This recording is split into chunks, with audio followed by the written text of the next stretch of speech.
We will start off by calling the first speaker, Chya Hughes, followed by speaker number 3, Maria Ugarte.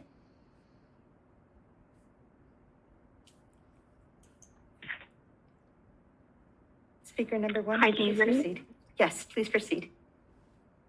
My name is Chya Hughes, and I am a parent of Inter-American. I'm here to highlight the need for retributive measures to be taken concerning the urgent situation involving Dr. Bylaitis and the damage her actions have caused.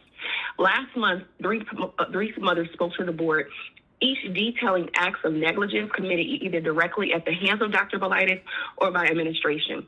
One mother, a Black CPS teacher, spoke on having DCFS called and a false case of neglect filed against her. Despite the case being unfounded, the false reporting resulted in a negative marking of the mother's employment file, in addition to emotional and psychological trauma experienced by her son. While DCFS was discriminately called on one mother, Bylaitis failed to notify DCFS when a 5-year-old female student was the victim of a suspected case of child grooming involving the school custodian. Despite this employee having had 4 previous incidents of misconduct involving children, no report with DCFS was ever filed. On April 8th, parents organized a town hall for other parents to come and voice their concerns. On April 12th, the network hosted a meeting as well. More alarming and repeat instances of malfeasance and policy violations were reported. Acts of racist microaggressions being committed against Black children at IAMS, and instances where physical and emotional abuse against their children were reported directly to the principal, but met with indifference or blatant dismissal. 3 IAMS parent speakers will speak on these incidents in today's meeting. Families are hurting. Many have reached out to the district looking for guidance or resolution, only to be met with silence. The climate Bylaitis has created within IAMS is one of division and distrust, fueled by an intense fear of retaliation and punitive measures. These sentiments are shared by parents, students, and staff alike. Yesterday, Bylaitis announced her resignation. She is taken from our community, and I fear that she will continue to rob and cause detriment to other schools. Board members, I am here today to demand that a complete top-down investigation into Bylaitis' multiple policy violations and negligence be conducted immediately, with the findings of that investigation made public. I'm also requesting that all IAMS staff be retrained on Title IX policies, reporting as it pertains to explicit bias and negligence. Finally, no retaliatory acts against students, parents, nor staff should be tolerated. This should be reflected in all language and punitive measures taken against those perpetrators of these acts in any form. Thank you. Thank you. We'll continue with speaker number 3, Maria Ugarte, followed by speaker number 5, Lindsey Woods. Speaker number 3. ¿Me pueden escuchar? Sí. Ok. Me llamo María Luisa Ugarte y soy una madre de la Escuela Interamericana con hijos en CPS por más de una década. He servido en múltiples términos en el concilio escolar y actualmente soy líder en el concilio de padres PAC. Estoy aquí hoy porque el mes pasado vinieron varios padres, incluyendo una madre representante del concilio escolar, para presentarle unas situaciones que han pasado en nuestra escuela, sumamente alarmantes y preocupantes, ya que tienen que ver directamente con la prioridad número 1 de las escuelas públicas de Chicago, la cual es la seguridad de nuestros hijos en la escuela. Estamos extremadamente preocupados porque CPS todavía no ha tomado las medidas necesarias en una situación tan urgente. Muchos padres no están claros con la seguridad de sus hijos en la escuela, ya que no se ha visto a CPS tomar riendas en el asunto. Primero, todavía no se han reentrenado a los empleados en los protocolos del título 9, ni tampoco se ha visto que CPS haya responsabilizado a la directora Daniela Bylaitis. CPS quiere que la confianza que los padres le tienen mejore, pero esto no es posible al no responsabilizar a la directora, ya que los padres no ven ninguna acción para proteger y prevenir que esto vuelva a pasar. Aún con su renuncia, continuamos preocupados porque consideramos que es importante que se investiguen completamente estos casos y que se responsabilice a todas las personas que no hicieron su trabajo, ya que nadie quiere que nada de esto vuelva a pasar en ninguna de nuestras escuelas.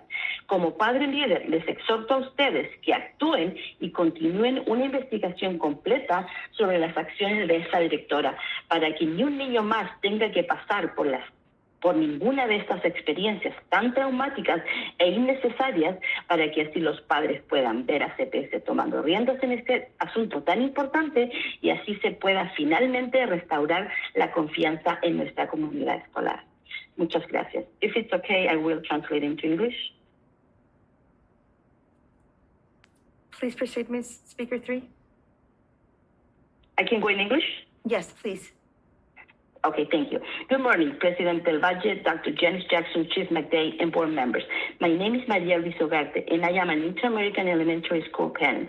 I have been a CPS mom for more than a decade, have served multiple terms as an LSC parent rep, and I'm currently serving in our school's Parent Advisory Council, PAC. I am here today because last month, several parents came to you, including one of our LSC parents representatives, to bring to light issues that are of urgent matter in our school as pertains with the number one priority for the district, which is the children's safety in our schools. Parents are extremely worried because CPS has not yet taken appropriate action in such urgent matters. Regardless of our principal resignation, these administrators' actions need to be fully and completely investigated. Many parents do not feel comfortable sending children back to in-person instruction because we have not seen CPS taking action to address children's safety in our school. First, staff have not been retrained in Title IX protocols, and second, parents have not seen any accountability. This neither puts parents at ease nor grows trust. CPS wants to grow and build trust, but you cannot build or grow trust without accountability, as parents are not seeing actions to protect and prevent this from happening again. As a parent leader, I'm asking you to fully investigate this principal explicit bias and negligence regarding child safety and all involved parties who did not do their job, so the parents can see that you do care and you're not only listening, but also addressing parents' concerns in order to restore peace in our school community and prevent children from suffering from unnecessary trauma, whether within our district or outside of our district. This principal judgment is a threat to children's safety and should not be allowed to be near children. Also, we're extremely concerned with retaliation at our school and request immediate district support so that the healing can begin in our school communities. Thank you. Thank you. And Mr. President, we'll continue then with the next speaker, Speaker 5, Lindsey Woods, followed by Speaker number 11, Nicole Gibson-Donahoe. Speaker 5. Please unmute. Hello, can you hear me? Yes, please proceed. Okay. Hi, I'm Lindsey Woods, a CPS graduate and a parent at Inter-American. I'm here today because on April 1st, 2019, my son, who was 4 years old at the time, was left alone and locked outside of school after recess. He then walked towards the police station and found an adult that walked him back into the school building. At pickup, staff informed me of the incident, but said that my son seemed fine, although he definitely was not. It was heartbreaking to hear my son tell me how he was scared to have been left outside alone all throughout recess, and that he was so sorry. My child felt guilty for something that was in no way his fault. In addition to his guilt, my usually outgoing child developed extreme anxiety and fear of being without me or his dad by his side at all times. He didn't want to go back to school and stayed home for the next 4 days. The principal never reached out to assure me that some protocol had been put into place to prevent this from happening. After 4 days of silence, I decided to go to the police station, and I learned that the person who walked my son back to school was not an officer. It was a total stranger. I still have nightmares when I think of what could have happened to him. On Monday, April 8th, 2019, I finally received communication from the principal. When we met the following day, she had no idea who was in charge during recess or if students were counted. She stated, "I was not called because my son seemed fine and was simply sent to the lunchroom when he got back inside school. These types of resources are not reflective, or these types of responses are not reflective of the gravity of what happened. At no point was my child given the time to properly process this terrifying incident.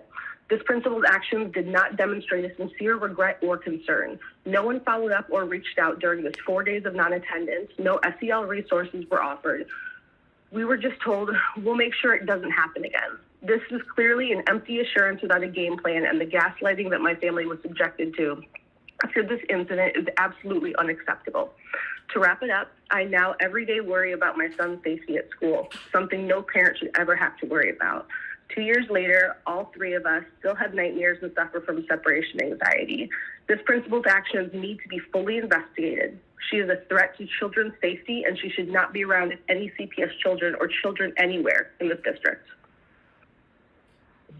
Thank you. Mr. President, we'll continue with the next speaker then. Speaker number 11, please, Nicole Gibson-Donahoe, followed by speaker number 2, Susan Stanton. Please unmute. Can you hear me? Yes, please proceed. Hi, I am Nicole Gibson-Donahoe, a white parent of a Black multiracial student at Inter-American Elementary School. I'm here to express my concern about racial bias, bullying, and continued ignoring of student safety at IAMS. In November of 2019, my son and 2 other boys in his class were sent to the principal's office for misbehavior. Of the 3 boys, 2 were Black and 1 was white Hispanic. Principal Bylaitis dismissed the white Hispanic child, only lecturing my son and the other Black child. My 7-year-old was left to question why he and his Black classmate were being punished while the other boy was not. In fact, the child involved in this incident had significant behavioral problems since preschool.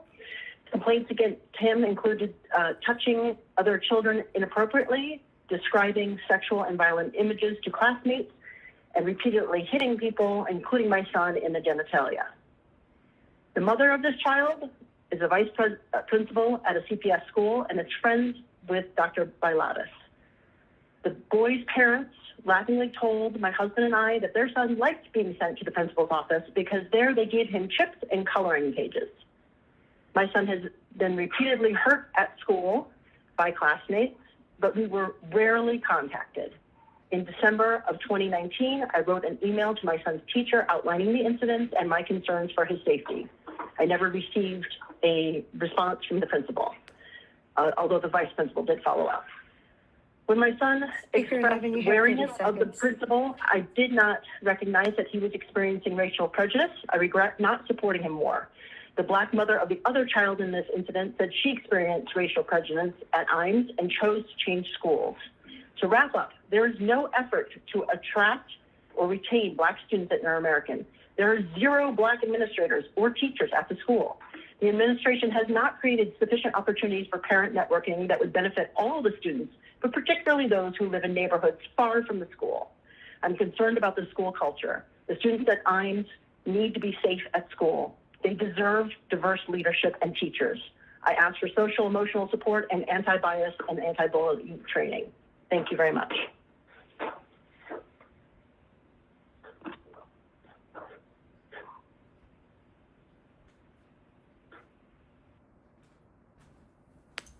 Sorry, Mr. President. I'll continue then